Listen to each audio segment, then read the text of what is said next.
Okay, so we are headed to the home of Drew Gasparini, who is the subject of my latest documentary. So I think this is his door. Tell him I'll call right you here. back! Who says you can't write a f***ing musical on a ukulele anyway? I'm Drew Gasparini! God damn it! Hold on! Yes? Hi, Drew. I'm Stephen Agosto, Hi. director. How are you? Oh, yes, hi. Yeah, hi. Come on in. Okay, all right.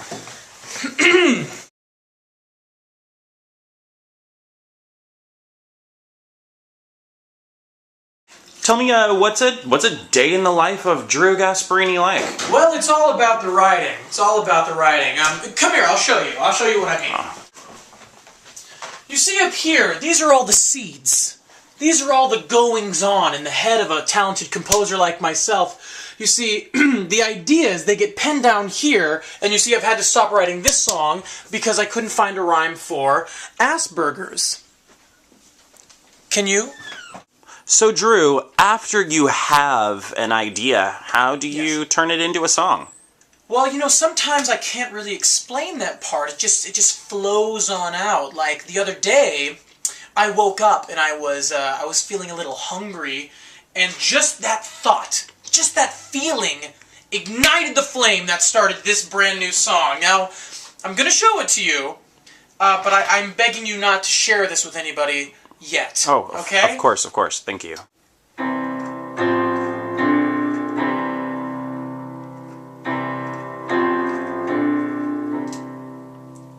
Sometimes I'm hungry and sometimes I'm not. Sometimes I cook with a pan or a pot. Sometimes I don't like the food that I've got. So I'm still hungry. I'm sorry, Drew, if I could just for a second, you know, that song sounds strangely like Still Hurting from the Last 5 Years by Jason If you're trying Robert. to give me constructive criticism, please know that the song is not done yet. But thank you so much for your input, okay? So I guess kind of the things I've learned in this past couple of weeks following around composer Drew Gasparini is that he truly has a false sense of who he is, and even more skewed idea of what other people really think of him. So I was in the other room waiting for Drew. Today's our second interview, and I overheard him on the phone with who I thought was Stephen Sondheim. Okay, you listen here, Stephen Sondheim. I'm not the hack. You're the hack. And you're going to call me Mr. Gasparini from now on. Is that clear? Good. In that case, I want you to get all your investors behind my next project because it's better than whatever the hell you got going on, you miserable sack of shit. I'm the new writer in town, not you, Stephen Sondheim! But when I looked at the phone, I realized it was a Wii remote.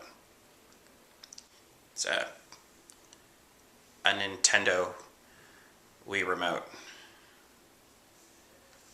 You can't make phone calls on a Wii remote.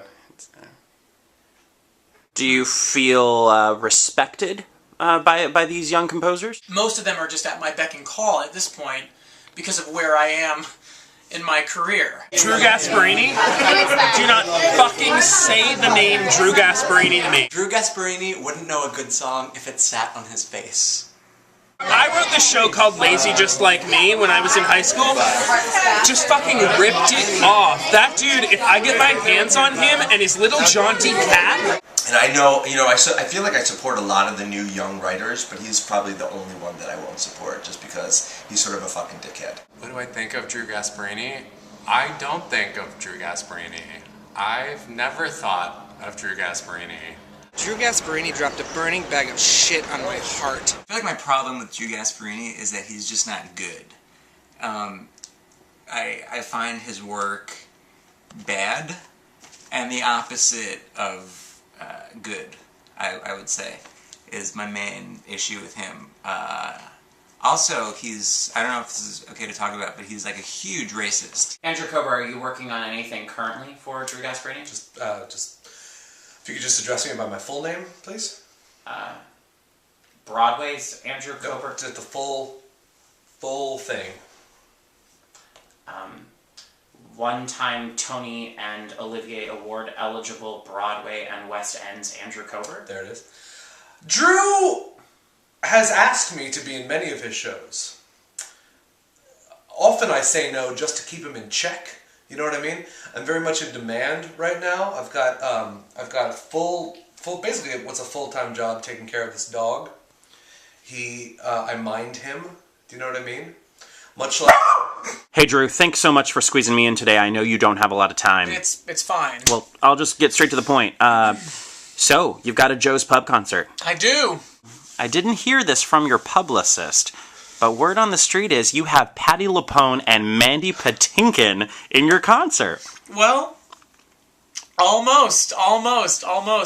See, I asked them, and they both declined. I guess blackmailing them by threatening to release their sex tape didn't work as well as I thought it might. Okay, but you do have Tony Award winner Beth Level, right? I do! And I also have her sex tape. All right. Excuse me, I'm sorry. Excuse me, Miss Level? Yes. Hi. Sorry. Sorry, wait a minute. Okay. I'm Stephen Agosto. I'm making the documentary about Drew Gasparini. Whatever. Okay. I'm sorry. Can I just ask you a quick question? Drew claims that he has a sex tape of you? You know what that calls me right when I'm polishing up my Tony Award. He says to me, "Listen, I found your sex tape, and if you don't come sing this song with Nadia, I'm going to release it out into the world. So, I hope you're happy, Drew, because I'm here." Okay? You're excited to sing a song with me. Any composer will tell you just wake up and there it is. It's just that it really does sound a lot like Jason Robert Brown still hurting from the last 5 years. Will you turn the camera off for a second? Okay. I don't listen to people like you!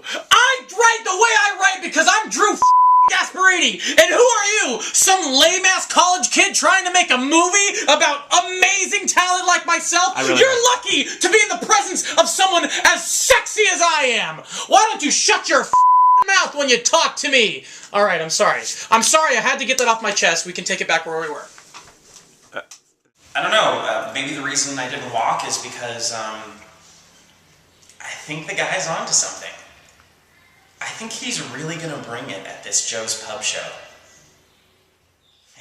I throw my hands up in the air sometimes, saying, hey.